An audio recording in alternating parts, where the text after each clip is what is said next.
Setelah berbagai dekorasi resepsi pernikahan di salah satu gedung di Palembang, tempat digelarnya resepsi antara Arif, tersangka pembunuhan yang korbannya dimasukkan dalam koper, dengan istrinya LS, dibongkar kembali.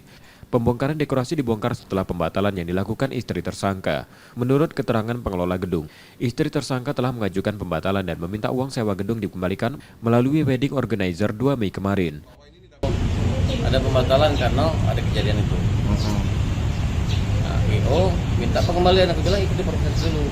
Kita pastikan dulu, nah apa ya tidak kan hukum itu kan tertulis ya. Yang pasti tidak bisa 100% karena itu sudah rugi ya kan. Hotel aja sudah terpasang kemarin itu dibongkar itu. Sudah Cina samping sudah terpasang. Sementara menurut keterangan keluarga istri pelaku, LS mengalami syok dan belum bisa berkomunikasi setelah mengetahui suaminya pelaku pembunuhan. Bukan warga sini.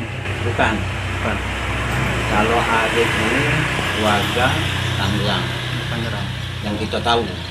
Itu selebihnya memang kita tidak banyak tahu menyangkut masalah info. Ya sebatas itulah yang kita tahu.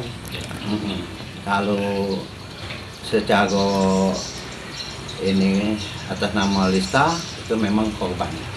Keluarga istri tersangka juga sepenuhnya telah menyerahkan masalah hukum pelaku ke polisi. Tersangka Arif sempat pulang ke Palembang untuk menemui istrinya yang dinikahi Maret 2024 lalu. Yudi Kiswanto, Kompas TV, Palembang, Sumatera Selatan.